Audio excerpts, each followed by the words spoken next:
I, 24F, come from a very, very dysfunctional family. My family has always been toxic, and even though I had cut them off years ago, the issues I developed due to them still linger on and affect my day-to-day productivity. For some background, my father, 54M, graduated with top honors from some of the best universities during his time. It was there he met my mother, who was a stunning woman. She was a waitress in an upscale cafe during those times. They hit it off and got married. It was the classic case of a high-earning man marrying a quintessential beauty. Unfortunately, his paycheck and her looks did not guarantee compatibility. Their marriage is a hot mess for anyone on the inside to witness. On the outside, they are this power couple that one can only dream of. Another thing about my father is that he is a misogynistic prick. For him, all a woman needs to be is pretty, good at household chores, and capable of producing babies. Lots and lots of babies. And my mother had to comply. They tried and tried but were unable to conceive naturally. My father believed there was something wrong with my mother because she couldn't get pregnant naturally. My mother struggled with this for years, and he would refuse to take her to a doctor, believing women had been having babies without doctors for ages. Why couldn't she? From what I've been told, my mom was miserable naturally so. Their marriage was at an all-time low, and my father was hell-bent on having a kid, in particular, a son. He was also unwilling to divorce my mother because he could not bear the thought of the societal ramifications. He was old-fashioned to the absolute core. Fortunately for my mother and unfortunately for my father, they had one child, and that was me. My father was disgusted that after all these years, what he got was a girl. The contempt was obvious. I remember being a kid and asking my mother why dad didn't like me. Every time, my mother came up with a new excuse as to why dad was pissy around me today. Gradually, I got used to it. Then the impossible happened. He started talking to me, engaging with me, trying to be my best friend. It was weird, and I was scared of him at first, but then I started loving the attention. I was the center of his world, and I loved every minute of it. But this wasn't because he had a sudden change of heart or wanted to be a good father and mend his ways. It took me a long time to realize this. He didn't get close to me for me, because I was his daughter. He did it because I was smart. I got good grades in school, and I was bright. I used to understand quickly and draw connections. Most of my relatives and teachers kept saying I was a bright kid, that I was gifted. This was what he had always wanted, a smart and gifted son. But he got a smart and gifted daughter. Suddenly, I was the apple of his eye. Nothing else mattered except me, and I had to work very hard and do great things in life. That was the cost of his love. I didn't know that at the beginning, but I gradually came to understand it. Whenever I did well in school, I was rewarded not just materially, but he made sure to take time off from work and spend it with me. Whenever I didn't do as well, he would work extra hours, not come home on time, and not talk to me for days on end. I felt like the only way I could get my father to love me was by being a high achiever. It was psychologically and mentally abusive for me, but that was just how I was brought up, and there was nothing I could do to change it. My mother didn't intervene at all. She kept on watching from the sidelines, knowing full well how much all this impacted me. She didn't have the spine to help me out or take a stand. I was all alone. This went on for a very long time. My father had great dreams for me, and by extension, the family and his reputation. He knew what my future looked like. He had decided everything for me, and I was expected to follow it to the T. When I was 12, he sat me down and told me it was his greatest wish to see me become a lawyer and then a senator. If I was a good daughter, I would do everything in my power to make his dream a reality. I was completely crushed that day. I still shiver when I recollect it and how stressed and anxious it made me. Everything from then on was about my law degree and my venture into politics. I wasn't even given the time or luxury to decide and develop my own interests. My life was set in stone, and I couldn't change it. So I worked hard. I worked every single day to make my father's dream come true. I got into a great college on a scholarship after school, and Dad was so proud of me. He couldn't stop showing me off to the world. I was elated that I made him so proud of me. It was my dream come true because it was his dream come true. I left for college, and then everything changed. I made friends, I was at ease because I wasn't at home, and that's when I found out that life wasn't about making every single moment about pleasing your parents and making them proud. There was more to me than my parents. In fact, there was supposed to be more to me than them. And then I went overboard. I stopped studying. I failed papers. It was like I was trying to live for all those 18 years in one go. And, of course, I couldn't keep up with the course. I developed hobbies far removed from law. I got into badminton, and I even started vlogging with a friend. A year into college, COVID hit. For an entire semester, we were locked inside our hostel rooms, and we had no classes because the online infrastructure wasn't working for everyone. It took time to get into the groove. During this time, my vlogging took off. My friend Kylie, 24F, and I got insanely popular, and our subscribers grew multifold on several different platforms. I was disillusioned with my college, with my chosen career, and with my family. Plus, I felt extremely courageous because of all those years of repressed emotions. I focused all my energy on the vlog and TikTok. We even made an Instagram and got popular there, too. I wasn't interested in studying anymore, and I loved what I was doing. I stopped receiving calls from home. I didn't attend any online classes, started performing awfully, and it was a train wreck. But the channel had also started making money. We were doing ads for products and getting small businesses as collaborators, so it was going well for us. I decided to drop out.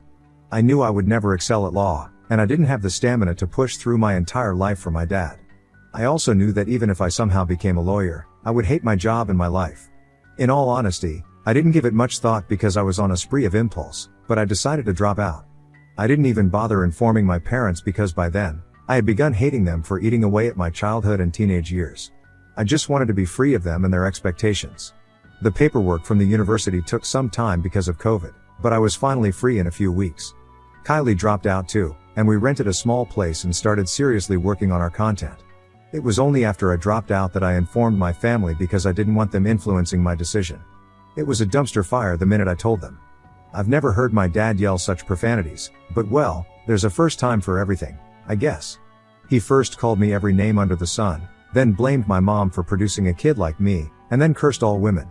The inner misogynist was back. Maybe it was never gone. He had just kept it hidden because he wanted a daughter that excelled. He said I would be the biggest failure of the family and that he had no intention of being associated with a useless piece of junk like me, and disowned me. It was a horrible time for me emotionally, but later I realized it was for the best. I didn't have the energy or strength to cut him off myself, and I know if he hadn't done it, I'd still be stuck in the toxic cycle of living out my life for him. It was tough for us in the beginning, especially because of COVID. However, Kylie and I slowly built up the business and made a good, respectable brand name for ourselves. We're part of the travel side of content creation, and things got much better for us once COVID restrictions were lifted. We're now extremely successful and make more money than I could have ever imagined. I'm happy with where I am in life. 2 years ago, on a trip to South Africa, I met a guy. We hit it off instantly and got involved pretty quickly. We tried a long-distance relationship for a while, and then he came to the US. We've been rock solid since the beginning, and it didn't take long for me to realize he was the one I would marry. He knows everything about my relationship with my parents and has been such a strong source of support that I've finally come to understand what unconditional love actually feels like. He is also very supportive of my career, even though he has a white-collar job in a multinational corporation. However, he has none of the airs my father had and respects my hard work and job.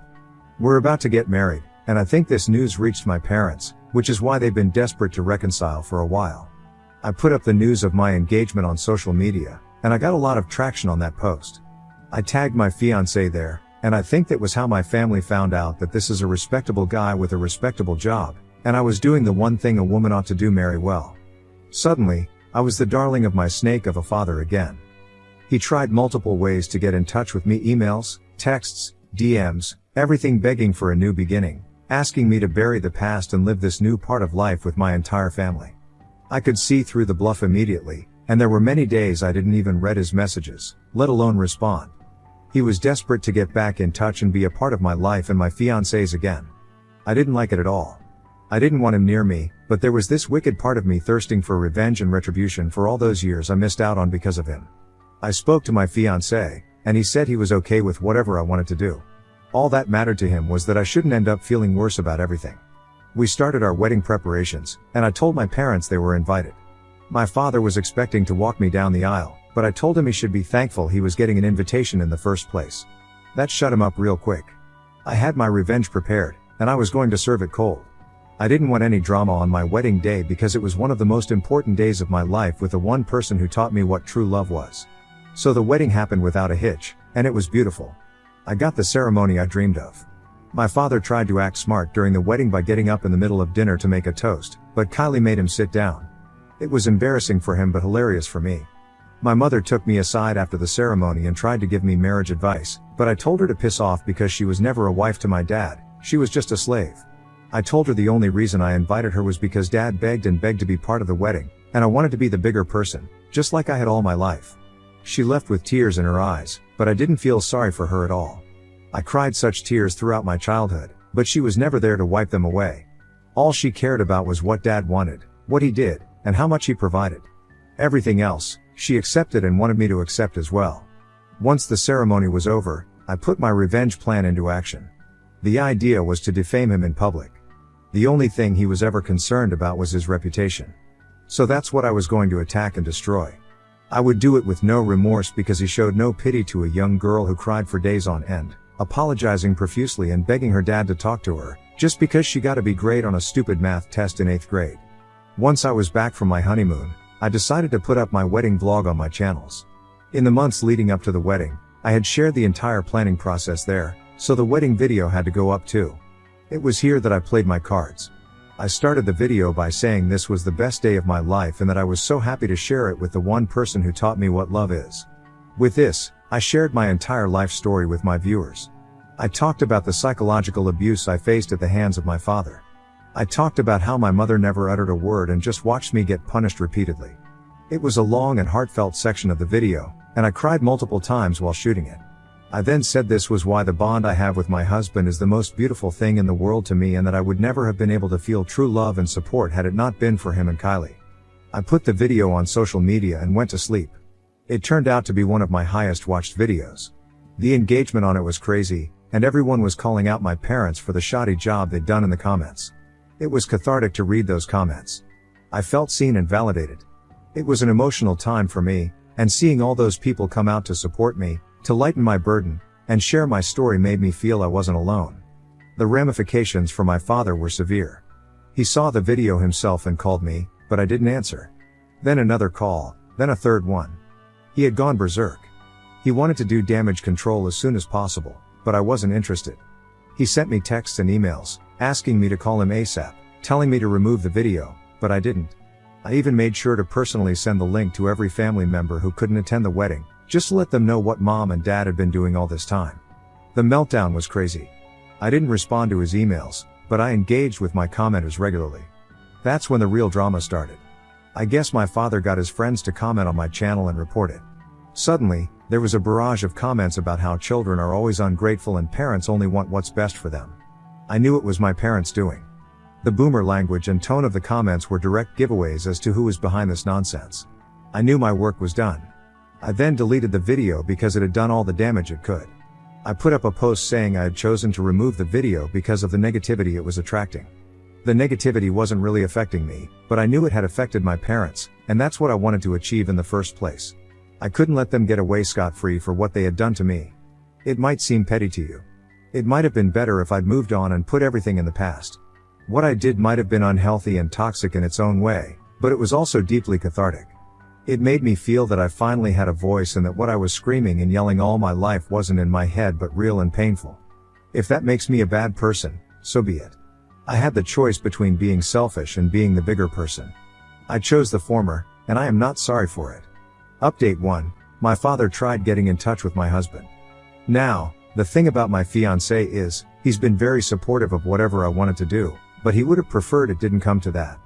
He said it was absolutely my call as to how I proceeded with exposing my parents, but if he were to make the choice, he wouldn't have done what I did.